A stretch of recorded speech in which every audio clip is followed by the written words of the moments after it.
On my 30th birthday, I opened Facebook and saw my family at a rooftop brunch. A banner behind them read, "Happy birthday to our brightest light." It was for my brother. My mother commented, "He's always been the favorite." I liked the post, then commented, "Make a wish while you can." That night, I reversed the $7,800 transfer for his grad school housing. 4 days later, his landlord called him, screaming, "You have 3 days to vacate." I decided not to forgive them this time. It wasn't about gifts. I haven't cared about that since I was a teenager. I've never expected much, just a text, maybe a call, a simple, "Hey, happy birthday. Hope you're doing all right." But this year, they didn't forget. That's what made it worse. They remembered. They celebrated. Just not me. Jason and I were born on the same day, 5 years apart. Our parents always said it was a miracle.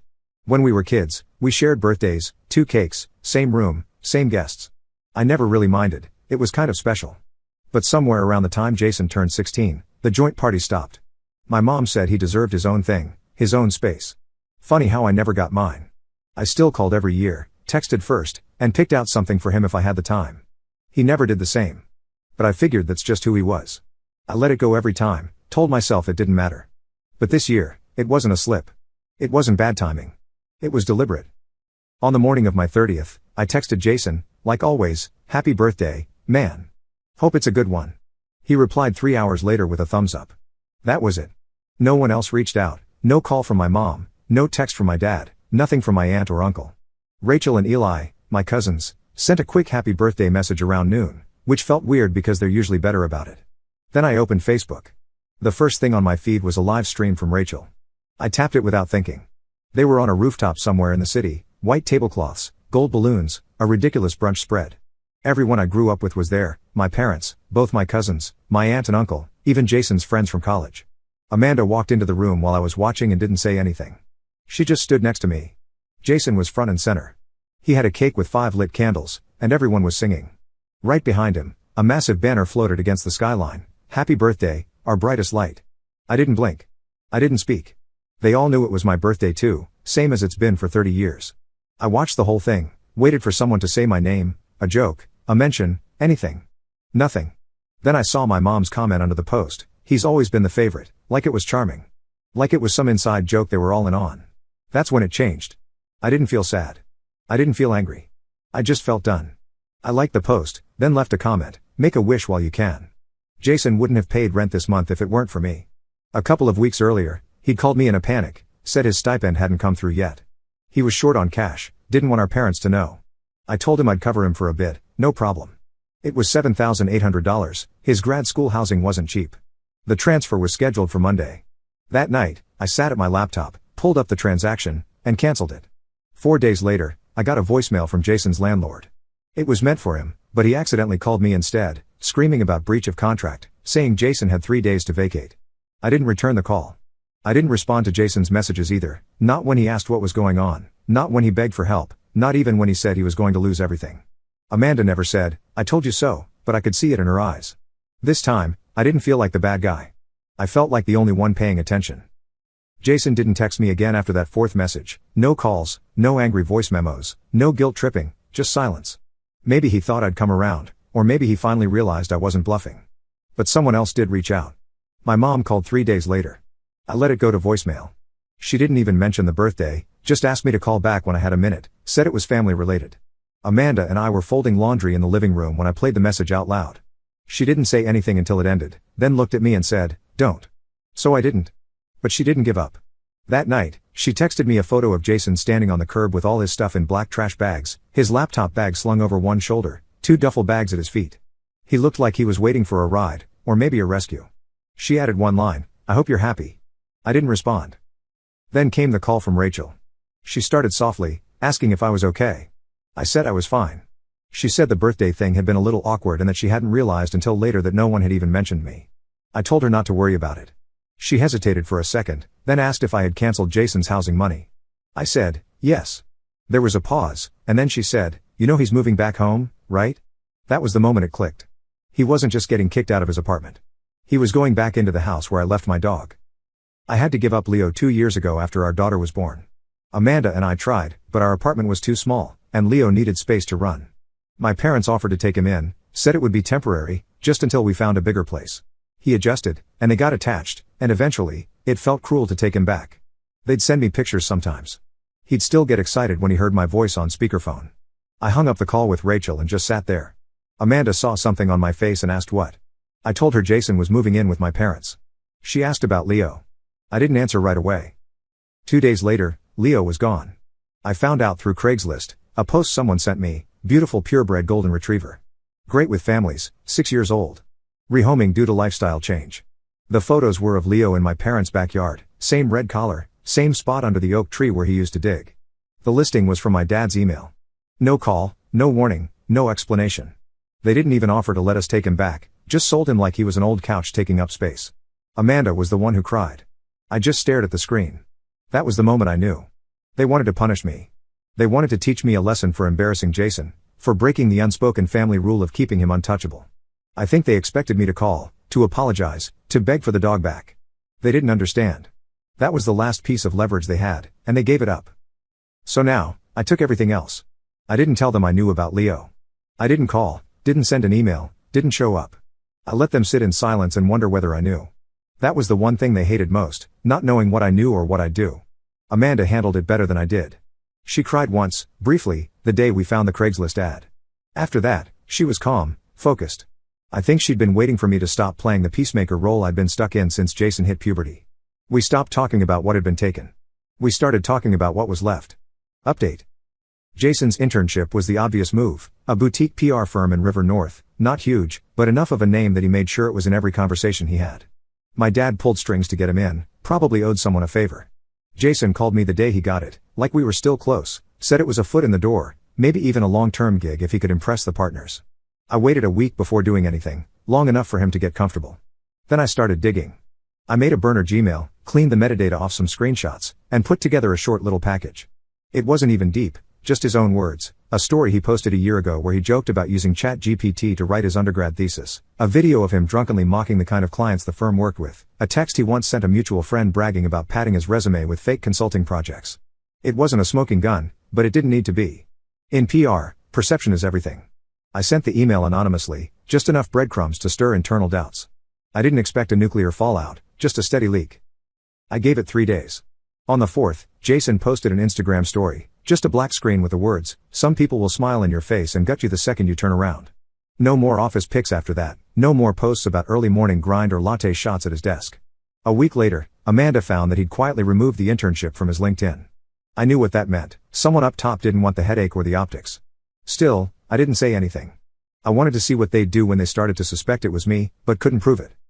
They were already defensive. Jason stopped posting photos with Leo, like he knew that was a weak spot. My mom locked down her Facebook. My dad stopped texting altogether. Then Amanda got a text from her mom. Her mom had run into mine at a church fundraiser, nothing big, just one of those community brunches where everyone gossips and wears pastels. According to Amanda's mom, my mother had gone around telling people that I was not well, said I'd been struggling emotionally, that Amanda was being so strong during a difficult time. It wasn't anger I felt, it was clarity. They were setting the narrative, trying to cut me off from sympathy before I had a chance to speak. If I lashed out, they'd say, "See, he's unraveling." If I stayed silent, they'd say I was spiraling inward. They wanted to frame this as my crisis, not theirs. Then came the letter, certified mail, white envelope, no return name, just the address of the family attorney who handled my grandfather's estate. I hadn't heard from him since I was a teenager. Inside was a single page, typed, with my full name and theirs at the top. It wasn't legalese, just cold facts, effective immediately. They were removing me as co-beneficiary of their estate, specifically the house. Everything would go to Jason. No note, no call, just a clean erasure. Amanda read the letter twice and set it down. She looked at me like she was waiting for me to process it. I already had. "This isn't about teaching me a lesson," I said. "It's about locking me out." She nodded. "So, what do we take from them next?" I already knew. I wasn't going to argue anymore. I wasn't going to yell. I was going to make them watch it fall apart from the inside. It was around this point that I realized Jason still didn't understand what was happening. My parents had pieced some of it together, I could tell. My mom's posts slowed down, she stopped tagging me in anything, even the old birthday memories that used to pop up each year. But Jason still thought this was a phase. He was always slow with consequences. He'd screw up, someone would fix it, and life would go on. This time, no one was fixing anything, and he was starting to twitch. I waited until he posted a photo from his new side hustle as caption. It was him behind a folding table at some weekend market, selling screen-printed hoodies with cheesy motivational slogans on them. He was trying to rebrand himself as a creator now. I screenshotted the post. Then I filed a formal complaint to the IRS tip line. I included the post, his Venmo handle, which he hadn't thought to change from his full name, and 3 links to his tagged stories where he bragged about doing numbers this month. Whether it was $500 or $5,000 didn't matter. If they opened a file on him, that alone would ruin his next financial aid application. I sent it and didn't check for updates. That wasn't the point. The point was erosion, just like they'd eroded me, piece by piece. Amanda stayed out of the tactics but supported every move. She knew how long I'd carried this. She was the only one who ever really saw it. Then something strange happened. A week passed, then another. Quiet. No Facebook drama, no snide text messages, not even a vague story. I started to think maybe they were regrouping, or maybe they were scared. Then one morning, Amanda called me into the kitchen. She was holding her phone, scrolling through her messages. Her expression didn't shift, but I could feel something coming. She said, "You need to read this." It was a text from Rachel, my cousin. She said she wasn't supposed to tell me, but she thought I had the right to know. My parents were planning to sell Leo again, not rehome, sell. The family who adopted him a month earlier had returned him. He barked too much, had separation issues. My mom posted another Craigslist ad, this time with a higher price and an offer to deliver him. Rachel overheard her on the phone, describing Leo like he was a used blender she was trying to unload. I sat down, not because of the dog, but because of the decision. They knew Leo mattered to me more than any of this. They could have called, could have asked if we wanted him back now that he was returned. Instead, they decided to list him again because, to them, hurting me meant power. Amanda looked at me and said, "We're not letting that happen." We made the call that night, not to them, to someone else. Amanda had a friend from college who worked at a rescue. We told her the situation, gave her the listing, and gave her my parents' address. It wasn't hard, we had all the receipts, photos, texts, adoption details, the whole thing. 3 days later, the ad was removed. Rachel confirmed someone came by and left with Leo. He was safe, not mine, but not theirs either. And for the first time since this whole thing started, I felt something close to peace. But it didn't last long. That same week, Jason showed up at Amanda's office, not mine, hers. He waited in the lobby like he was a client, had a bouquet and a folder under his arm. When Amanda came out, he handed her the folder and said, "Give this to Michael." Then he left. Inside were printed screenshots, every comment I'd made, every text I sent him from the last 2 years, highlighted, annotated, trying to build a case. At the bottom of the folder was a handwritten note, "I know what you're doing, and it ends now." Amanda handed it to me when she got home and said, "So, what's next?" I didn't answer right away because the next move wouldn't be about Jason. It would be about them. Final update. The thing about families like mine is that they don't believe they're doing anything wrong until the consequences start to show up in places they care about: reputation, control, property. Jason's little folder stunt didn't shake me. It was amateur hour, a desperate flex from someone who thought paper and flowers would scare a man he spent years mocking behind his back. But it told me something important: he was out of rope, and now he was trying to bluff. The unexpected part came a few days later. Amanda and I were eating dinner when our daughter, Ellie, came into the room holding a small white envelope, no return address. It had been slipped through the mail slot. Inside was a photo, Jason sitting in my dad's leather recliner, holding Leo in his lap, the same chair I used to sit in when I visited, the one they never let anyone else use. There was a note written on the back in blue ink: "Some things you don't get to keep. Some things you were never meant to have." Amanda looked at me and said, "They're playing with fire now." I didn't respond because something didn't add up. Rachel had told us Leo was picked up by a rescue contact, that the ad came down the same day, and that he was gone. But now he was back. I called Rachel immediately. She didn't answer. Then I called Amanda's friend at the rescue. She said no one from her team had picked up a dog that week, said maybe the tip-off had gone to someone else, but there were no records, no transfers, nothing. I realized then, my parents had staged it. They never sold him. They never gave him up. They let us think they did, let me twist over it, let Amanda go through the process of grieving again, just to get us to move, just to get me to act. And when I didn't, when I stayed quiet, they delivered the final photo like it was a checkmate. Except it wasn't. They didn't know what I had already set in motion. Weeks earlier, after they erased me from the will, I pulled a copy of the original document from an old email. My dad had sent it years ago when he still trusted me, a scanned PDF with both signatures, dated and witnessed.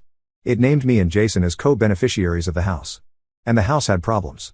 I remembered a conversation from 4 years ago, my dad bragging about never pulling permits when he remodeled the basement into a rentable unit. He said it saved him a fortune in inspection fees. I still had the text from that day, him gloating about how clever he was. So, I filed a complaint as an anonymous neighbor: zoning violations, safety concerns, improper construction. I attached photos I took back when I was still helping them with renovations, photos of exposed wiring, of walls being ripped out and rebuilt. It took 3 weeks for the city to respond, but when they did, it was fast. A notice was posted on the front door of the house: pending inspection, violations listed, fines accumulating. Jason was in the background of a photo someone posted on the neighborhood app, arguing with a guy in a reflective vest on the front lawn. I didn't laugh. I just waited. Then came the knock on our door. It was my cousin Eli. He looked like he hadn't slept. He came in without asking and sat down at our table. "You need to know something," he said. "There's a reason your parents are pressing so hard. It's not just about Jason. It's not just about Leo. It's about what's buried under the basement." Amanda looked at me. I looked at Eli. He continued, "Your dad's been storing documents down there, files, financials, stuff he was supposed to report years ago. I think they're worried if the city starts digging, they'll find out." I asked what kind of stuff. He paused. "Accounts. Overseas. In your name, too." Amanda stood up. I didn't say anything because now it wasn't about revenge anymore. Now it was about survival. The basement had always felt off. When I was younger, it was just unfinished drywall, boxes, and a water heater that made a weird humming noise. Later, when my dad turned it into a rental suite, he never let anyone go down there, not even me, and I was the one who helped haul the insulation in. I asked once if I could use the space when Amanda and I were between apartments. He said no without a reason. Now I understand why. After Eli left, Amanda and I sat in the dark for a long time. She kept asking what it meant. "In your name, too." I didn't have a good answer, but I had a theory. Back when I was in college, my dad co-signed a few things for me: a loan, an account for a summer internship, and even helped set up an LLC when I thought I wanted to start a freelance business. I was 20, stupid, and didn't read the fine print. That was over a decade ago. I figured it had all been closed. But what if it wasn't? What if he'd kept using my name?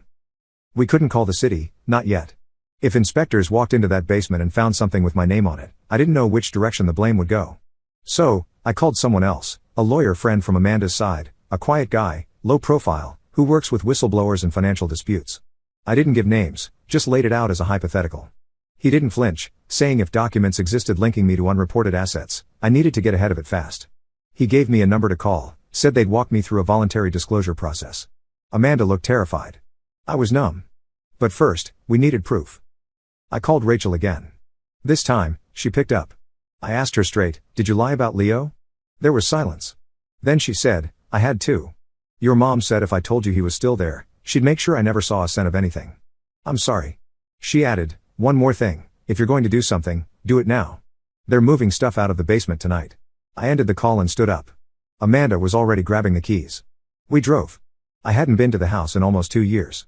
The front lights were off, but there was movement in the back, a van, one I didn't recognize, 2 guys moving boxes wrapped in trash bags. I parked down the block and walked up alone.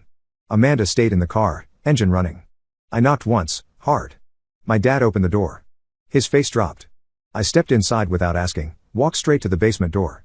It was unlocked. The place smelled like wet concrete and dust, boxes everywhere, filing cabinets pushed against the wall, one drawer open, half empty, the rest being loaded. I didn't say a word. I pulled up my phone and took photos, every box label, every envelope with a date. Some had my name on them. Others had Jason's. One had a logo I recognized from an old offshore bank I stupidly used for a freelance job in college. My dad said, "You don't know what you're doing." I said, "Yeah, I do." Then I left. By morning, I had sent everything to the lawyer, every photo, every document I could ID. He called back 3 hours later. "Michael, this isn't just avoidance. This is criminal." He asked if I wanted to cooperate officially. I said, yes. He said the government might offer immunity if I hand over everything before it blows up. That was 2 weeks ago. Yesterday, my dad was served. Amanda and I are meeting with investigators next week. Jason still hasn't said a word. My mom posted a cryptic Bible verse on Facebook, the kind she only uses when things are burning. As for Leo, he's back with the rescue, and they said they're holding him for us until we move somewhere with a yard. Funny how things come full circle. For the first time in my life, I'm not looking over my shoulder. They are. Update. This morning, Jason finally called, not to apologize, not to ask questions, just 4 words, "You did it." I didn't respond. He waited a second, then added, "They're losing everything. You know that, right?" Still, I said nothing. He hung up. 10 minutes later, Amanda forwarded me an article from a local paper, a small piece in the business section: family investigated for multi-year tax fraud scheme involving offshore accounts. No names, but enough detail that anyone who knew us would connect the dots. My dad's business partner resigned this afternoon. My mom's Facebook is gone. Leo arrives in 2 weeks, yard or no yard, he's coming home. And Jason? He just updated his LinkedIn. Now it says, freelance brand strategist.